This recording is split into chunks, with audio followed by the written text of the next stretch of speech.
का सारांश होता है छठ पूजा का।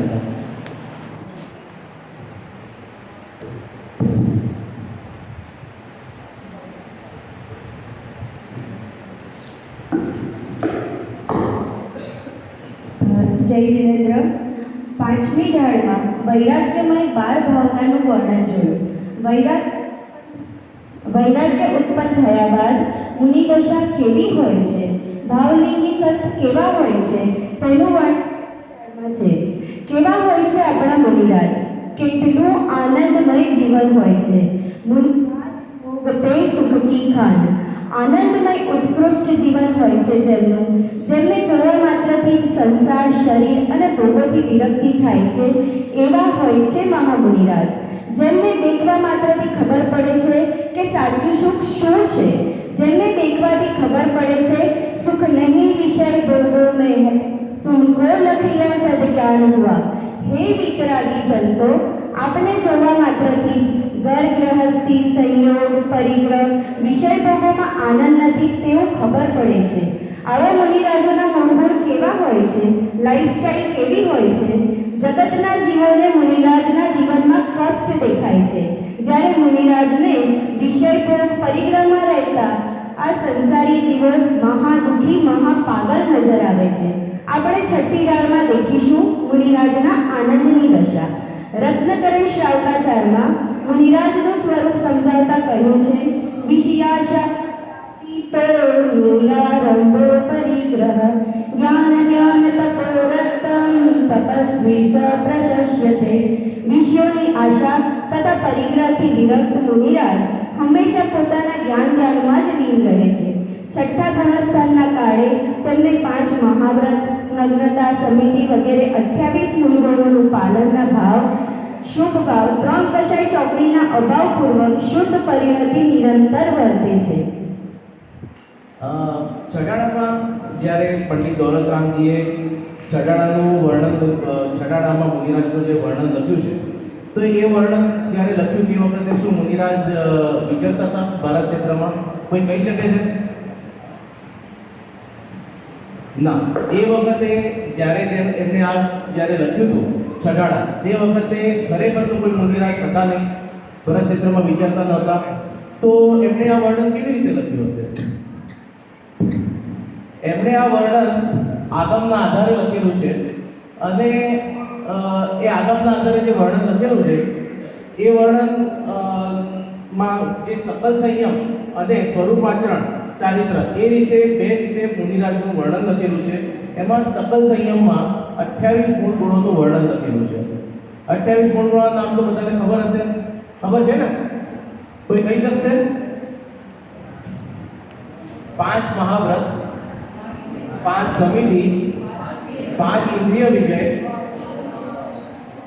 6 આવશ્યક અને 7 શેષ ગુણ. જેમ શ્રાવકના પણ જ્યારે પંચમગુણસ્થાન વ્રતની દેશવ્રતી શ્રાવક હોય છે ત્યારે એને 5 અનુવ્રત હોય છે, તેવી જ રીતે 5 મહાવ્રત મુનિરાજને હોય છે.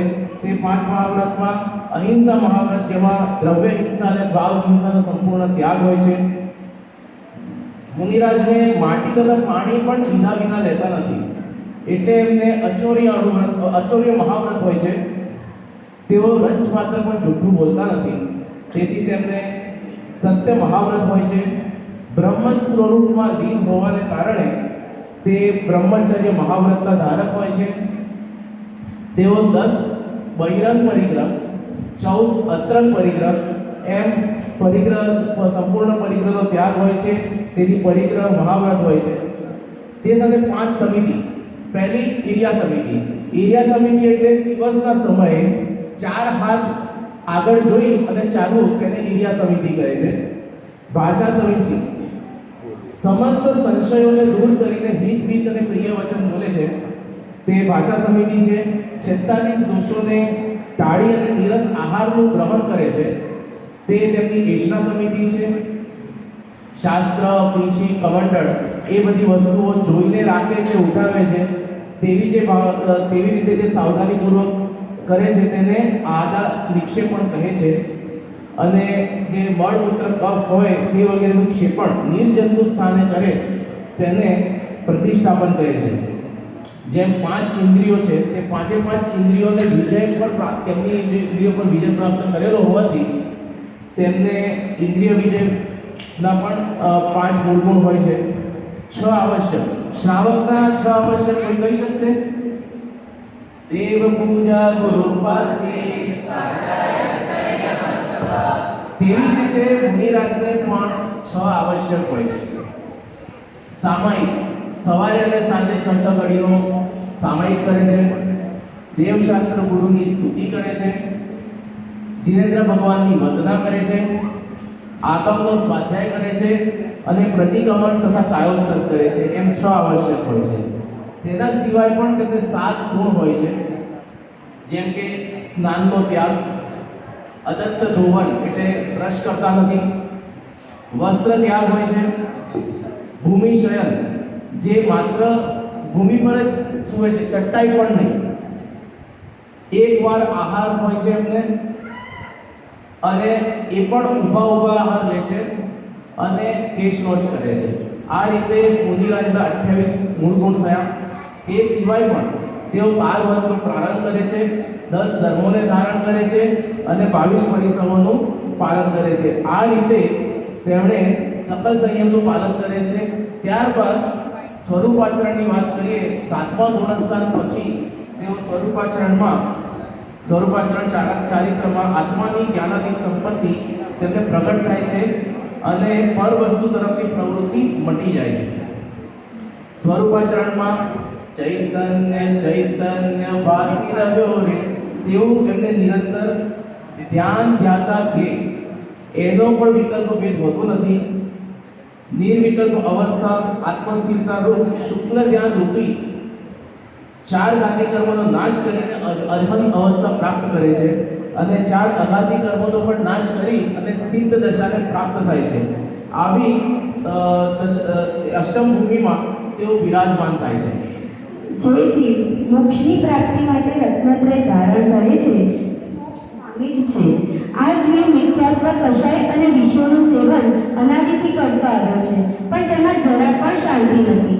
માટે જો શાંતિ જોઈતી હોય તો આળસ છોડી રોગ તથા ગળપણ આવે તે પહેલા મોક્ષ માર્ગમાં પ્રવૃત્ત થવું જોઈએ.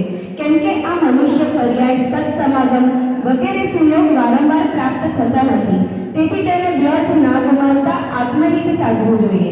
અને અંતમાં પંડિત દોલતરામજી કહે છે કે તેમણે પંડિત ગુજ્જનજી કૃત છડાડાજીનો આધાર લઈ વિક્રમ સંવત 1851ના વૈશાખ સુદ તીજને એટલે કે અક્ષય ત્રીજના દિવસે છડાડા ગ્રંથની રચના કરી.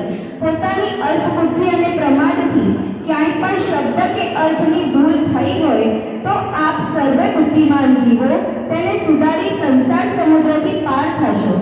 આ સાથે તમારાથી પણ કોઈ ભૂલ થઈ હોય તો આપ તેને સુધારી મુનિરાજનું યથાર્થ સ્વરૂપ સમજી અને ભગવાન થાવ તેવી ભાવના સર એક મુનિરાજની ભક્તિ સાથે ભાવના शुद्धात्मा में ही जब लीन होने को किसी का मन मचलता है, तीन दशाओं का जब राग परिणति से सहज ही टलता है।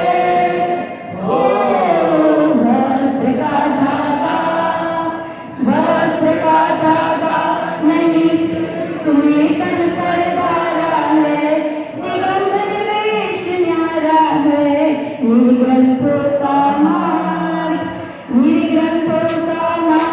हमको प्राणों से बिचारा है, निर्ग्रंथों का मार्ग। परम दिगंबर पिता की लीलाओं का वर्णन अभी इन्होंने यहाँ पर प्रस्तुत